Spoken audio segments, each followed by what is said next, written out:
Meu nome é João Akira Moto, eu sou procurador regional da República, estou neste momento lotado na Procuradoria Regional da 2ª Região, no Rio de Janeiro. Fui diretor-geral da Escola do MPU no período de 2018 a 2020.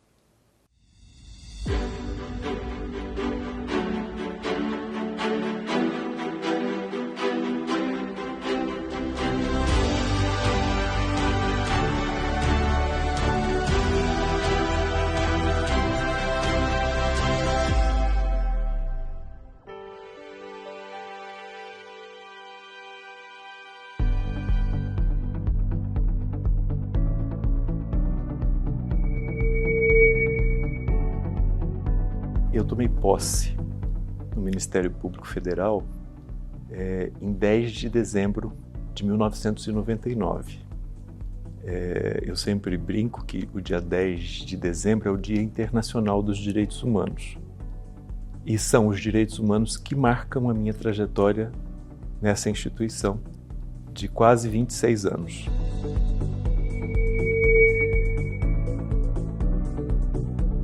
Estava há 4 meses já instalado em São Paulo, com um gabinete estabelecido, atuando como adjunto da doutora Débora Tuprá naquele momento e extremamente envolvido com a questão relacionada ao fluxo de migrantes venezuelanos para o Estado brasileiro. No momento em que eu recebo o convite para ser diretor-geral da escola, eu estava em Belém do Pará, visitando um abrigo de migrantes venezuelanos. Eu lhe confesso que eu podia ter esperado naquele momento qualquer outro convite para um desafio de enfrentar uma grande investigação de violações de direitos, para trabalhar em alguma área administrativa do âmbito da PGR, enfim, mas nunca para ser o diretor da escola, porque primeiro eu conhecia muito pouco, eu tenho que dizer, confessar isso, eu conhecia muito pouco do que era a escola. Bem, eu sei que eu terminei aquele dia, tinha que me concentrar, eu estava lidando com uma situação extremamente crítica, né? Cheguei no hotel, consegui compartilhar com 2 pessoas que eu queria pelo menos trocar uma ideia e decidi então, logicamente, aceitar no dia seguinte. Eu já estava em Santarém, porque também existiam grupos de indígenas Uarau venezuelanos lá e nós estávamos para ter reuniões com o Executivo Municipal. Tivemos todas as reuniões da manhã com o prefeito, secretários e na hora do almoço, então, eu liguei para a doutora Raquel, agradeci o convite e foi assim que eu me tornei diretor da escola.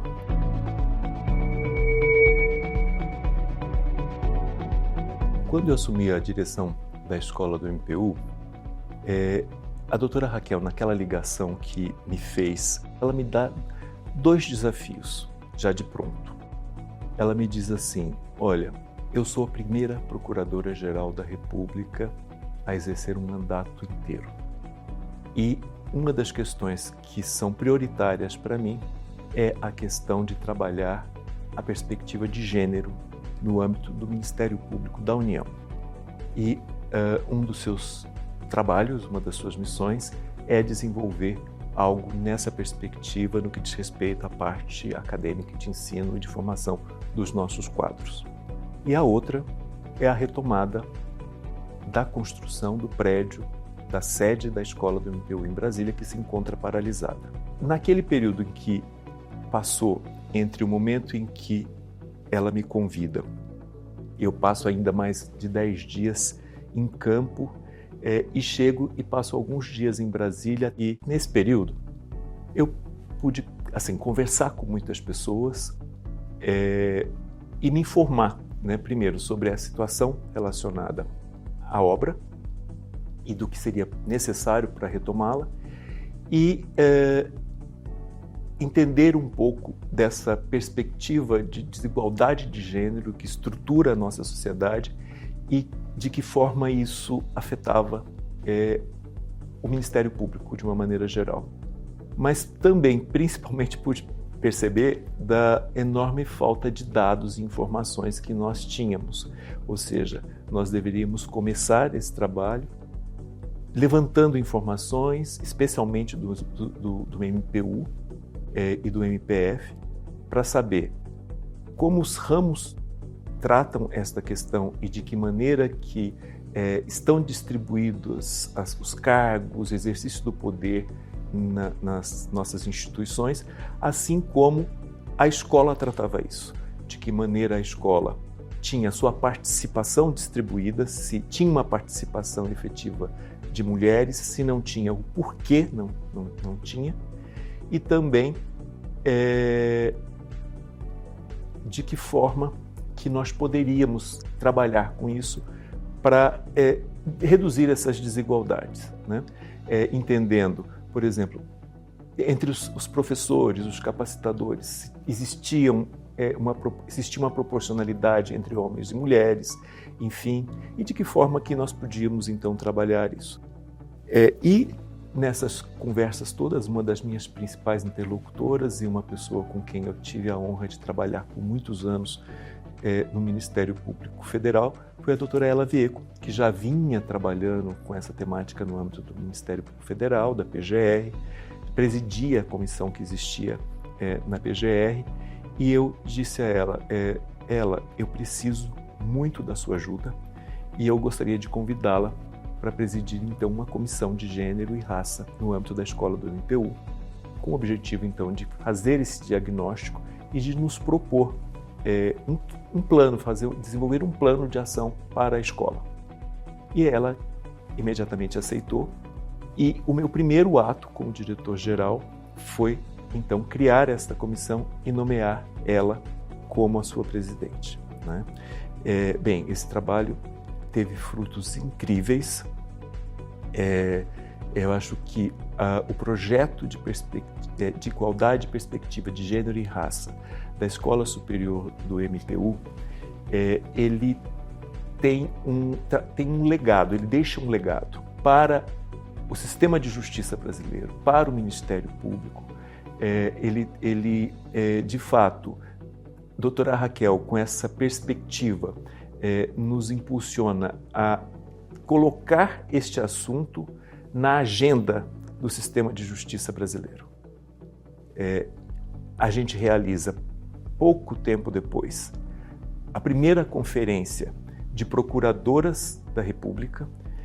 Nós tivemos 100 procuradoras da República de todo o país trabalhando em 2 dias, em diversas oficinas.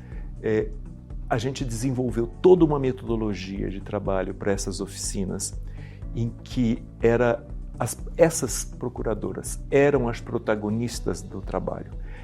E nós ouvimos depoimentos extraordinários.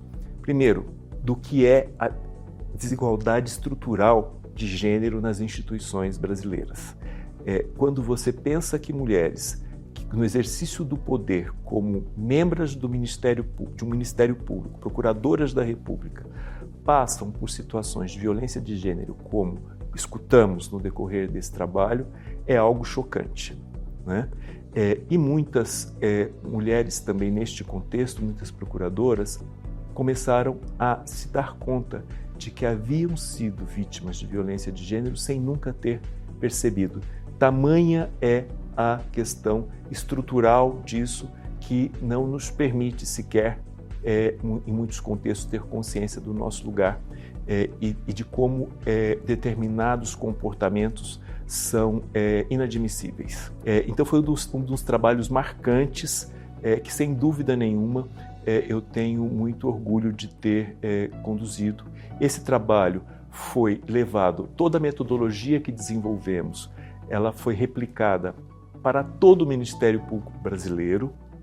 O Conselho Nacional do Ministério Público chegou a fazer, a partir daí, desenvolveu e estabeleceu um convênio com a União Europeia, e financiados pela União Europeia foram realizadas 5 rodadas de oficinas em todas as 5 regiões do país. A coordenação pedagógica disso foi da Escola Superior do Ministério Público da União. Uma formação para todo o Ministério Público brasileiro.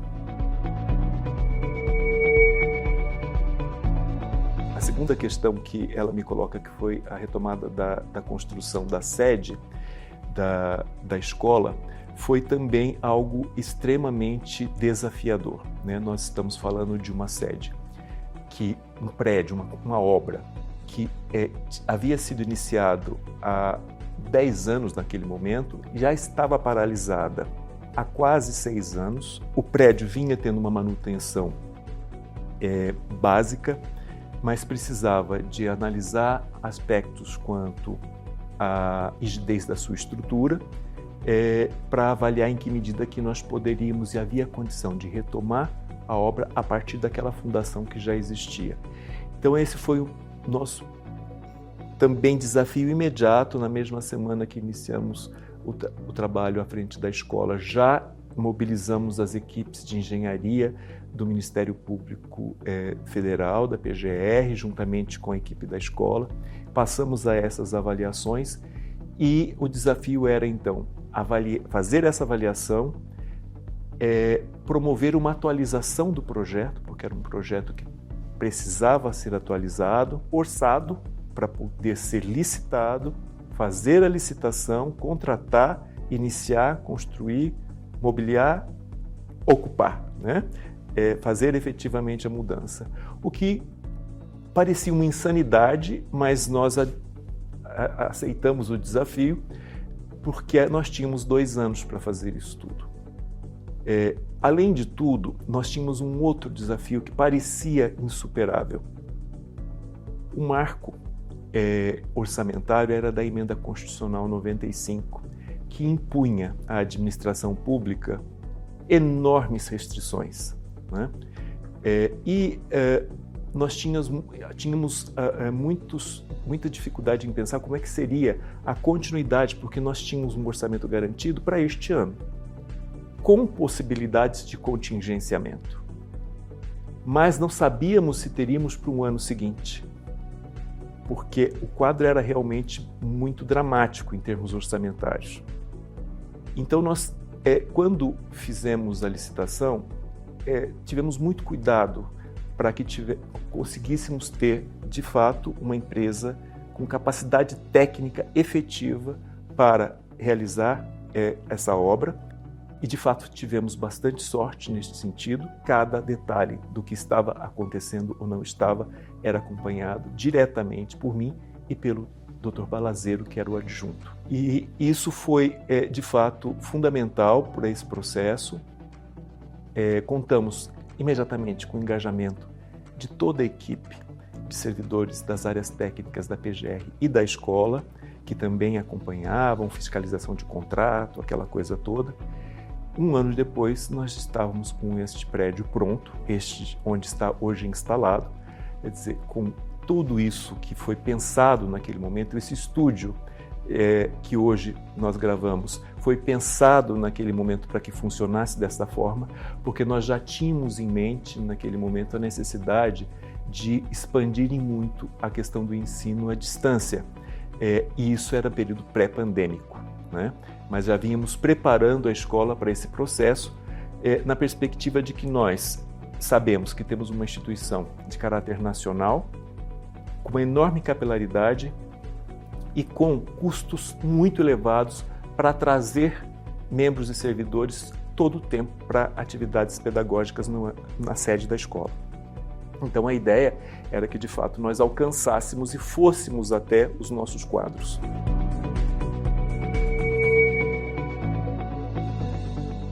Quando eu inicio a minha gestão à frente da escola, vamos aos poucos tomando contato com aquilo que tínhamos para desenvolver, para trabalhar, e começamos então a nos deparar também com as questões relacionadas à atividade acadêmica, que é a atividade fim da escola.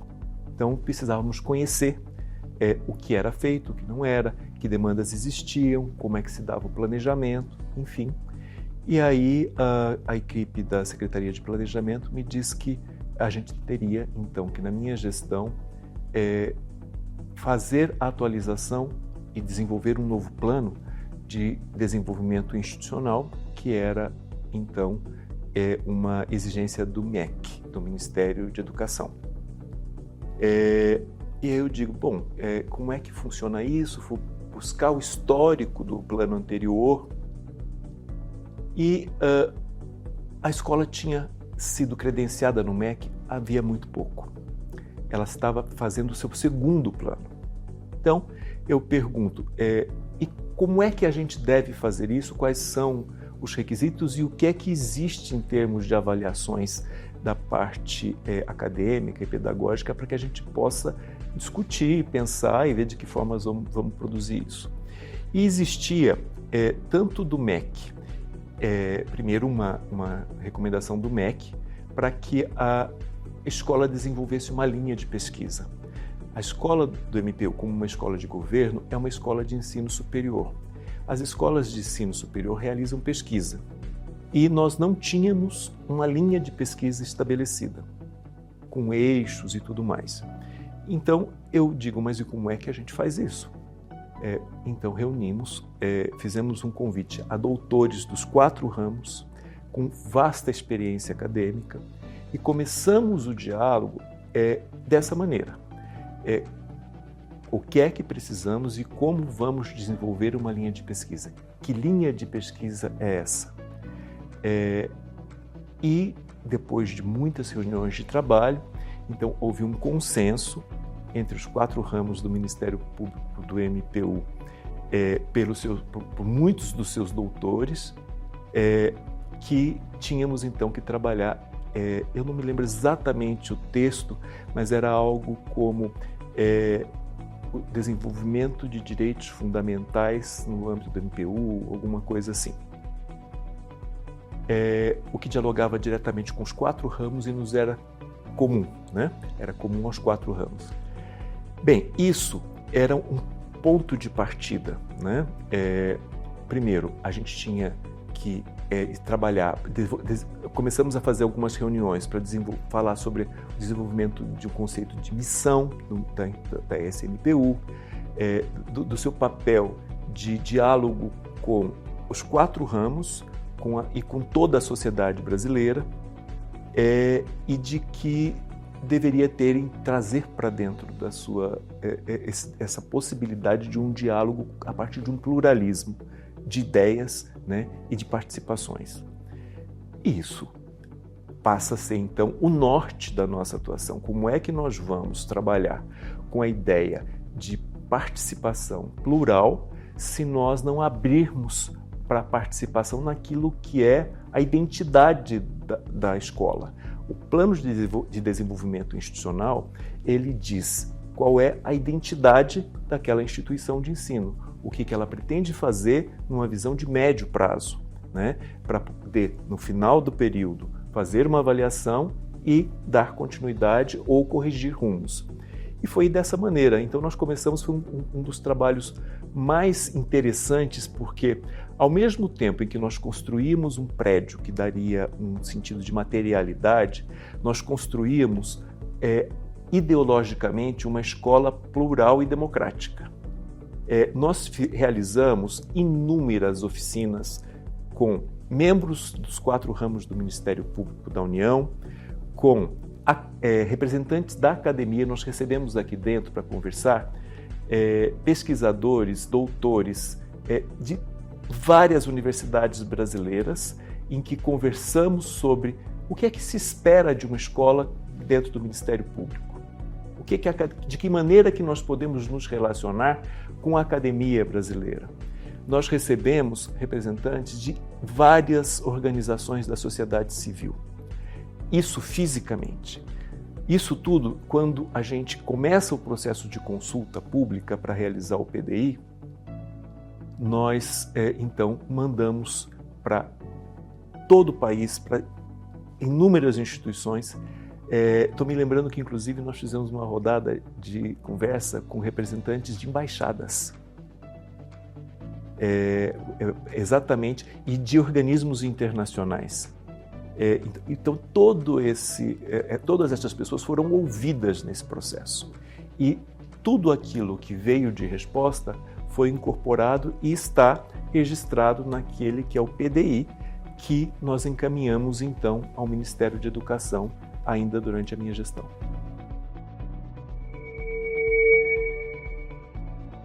que foi o projeto Capacitação em Rede de agentes envolvidos no acolhimento, na interiorização, na tratativa com migrantes e refugiados. Bem, eu vinha de um período então de atuação junto à PFDC, representando o Ministério Público Federal em vários organismos que tratavam da questão de migrantes e refugiados. E quando eu venho para a escola, a perspectiva era que eu continuasse, porque era um trabalho que já tinha um envolvimento muito grande da minha parte, e cheguei a cogitar de continuar. Permaneci alguns meses, mas percebi que era impossível conciliar a direção da escola, que exigia a minha presença diuturna e em tempo integral, com outras atividades, e então começo a comunicar e a fazer um processo de transição para deixar aqueles espaços de participação. E nesse contexto, surge, no âmbito do Conselho Nacional de Direitos Humanos, essa missão que congregou as instituições da sociedade civil, representantes das agências internacionais que atuavam diretamente com migrantes e refugiados, na realização dessa missão ao terreno, nos estados do norte do país. Existia esse diálogo e essa rede funcionando e articulada. E quando eu começo, então, a me desvincular, a gente já tinha várias ações e, inclusive, a possibilidade de trabalhar com um processo de capacitação e formação. Nós percebíamos que os longos anos na ausência de uma política nacional para acolhimento de migrantes e refugiados, de uma lei que garantisse a eles dignidade, tinha deixado marcas muito graves na administração pública, de todas as esferas da administração pública, que resultavam em violações de direitos. Então a ideia era tratar diretamente com pessoas que estão na administração pública levando uma formação. E eu tinha me transformado, tinha virado diretor da escola. Agora, evidente, nós nos esbarrávamos com uma questão intransponível, nós não tínhamos orçamento para fazer isso. E como é que se resolveu isso? Criando uma ampla rede. Nós criamos uma rede com várias instituições, era o Ministério Público Federal, o Ministério Público do Trabalho, no âmbito do MPU, a própria escola.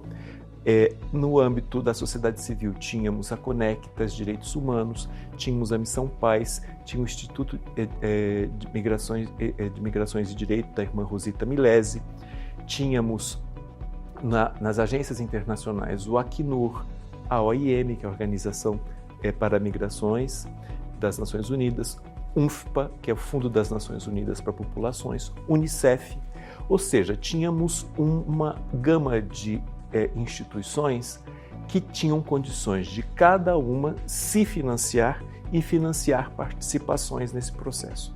Então nos reunimos e desenvolvemos um projeto que foi realizado em 13 capitais. Eram projetos que passávamos 4 dias envolvendo o final de semana, então começava na quinta e até domingo. Tinha um amplo seminário com grande visibilidade, então isso tinha uma estratégia de comunicação muito forte, coordenada pela Conectas Direitos Humanos e pela Escola Superior do IPU. Havia uma articulação muito forte das duas áreas de comunicação, em que nós íamos para o Bom Dia Brasil, chamávamos a população a discutir essa questão de imigrantes e refugiados, dávamos informações, números e a possibilidade de dialogar com uma realidade que estava causando muito estranhamento e desconforto à sociedade brasileira. Depois disso, em cada capital, os núcleos de conselhos de migrantes, as instituições públicas que vinham trabalhando com acolhimento, se reuniam num comitê e diziam quais eram as suas necessidades e eram customizadas oficinas de trabalho para atender àquelas necessidades, desde a questão de inserção laboral até a questão, por exemplo, de saúde mental de imigrantes e refugiados, né?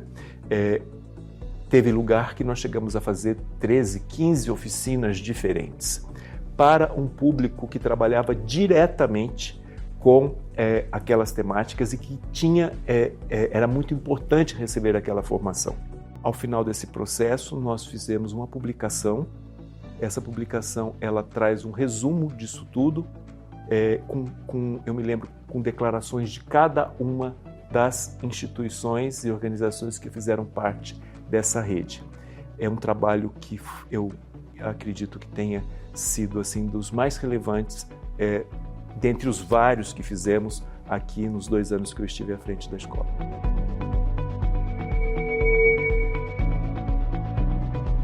Algo que me marca e me marcou profundamente, que foi o espírito de convergência em torno de todos os projetos que nós desenvolvemos nesses 2 anos. Nós não tivemos nenhum projeto que não tenha recebido imediata adesão. Primeiro, de todo o corpo de servidores da escola do MPU. E eu tenho certeza que eles sabem o quanto eu sou grato à dedicação que eles tiveram nesses 2 anos, ao carinho com que eu sempre fui tratado e à disposição para o trabalho. Cada um desenvolveu nesse período um enorme senso do que é ser Ministério Público da União. Eu acho que isso, de fato, passa a ser uma grande marca dos 2 anos que eu estive à frente da escola. Esse espírito de convergência ele é marcado a todo momento, né?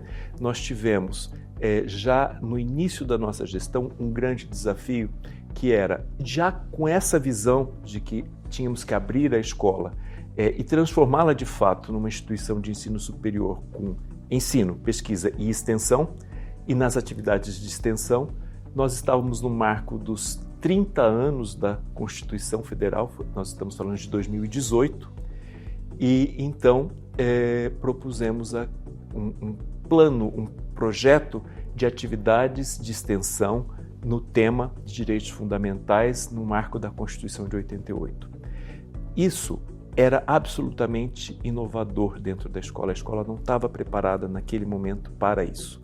E houve um engajamento imediato e eu tomei posse no dia, se não me engano, 2 de fevereiro, no dia 8 de março, Dia Internacional da Mulher, nós fizemos o primeiro grande evento de extensão com o auditório do antigo prédio cheio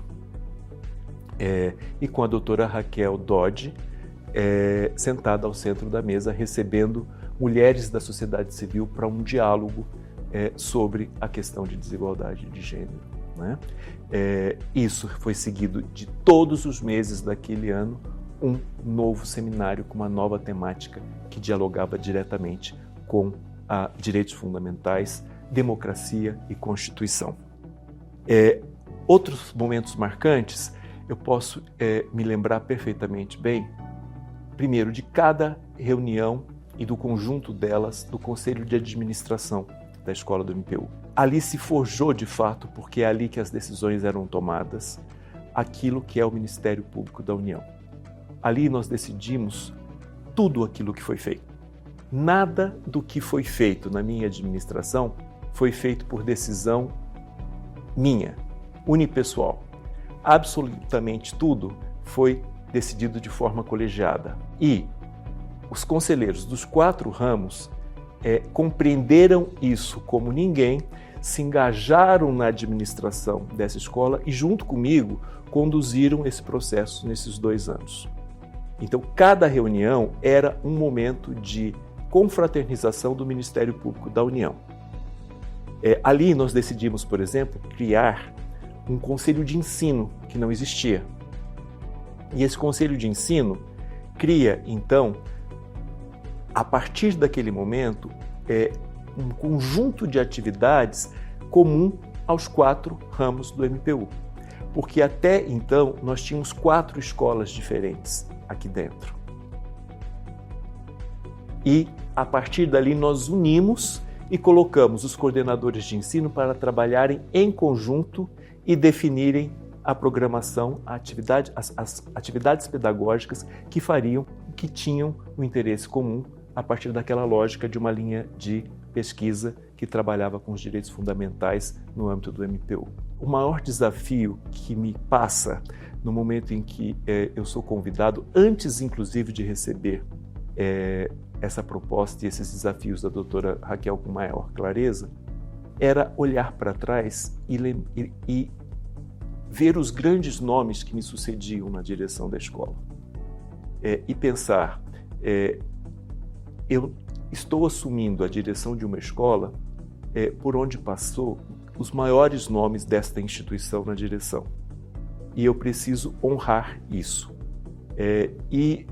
Eu quero crer que nos 2 anos que eu estive à frente, eu saí daqui muito orgulhoso do trabalho que pude fazer. Acho que honrei essa história da Escola Superior do Ministério Público da União e deixei algo de positivo daquilo que pude fazer. Para os próximos 25 anos, eu espero ver uma escola que continue se abrindo para dialogar com a sociedade brasileira, para conhecer a sua realidade e levá-la a todos os membros dessa instituição e do sistema de justiça, para trabalhar e valorizar aquilo que são os direitos fundamentais e para, especialmente neste momento que eu estou, um novo projeto que é implantar, desenvolver um mecanismo de cumprimento de obrigações internacionais de direitos humanos no âmbito da PFDC, o MCOI-DH, pensar que é fundamental que o Ministério Público Federal, o Ministério Público Brasileiro, o sistema de justiça amplie a sua visão do que são os direitos humanos e que tenha uma atuação voltada efetivamente para uma cultura de direitos humanos, né? Eu quero crer que o Brasil merece, né, tratar cada um dos seus cidadãos com muita dignidade.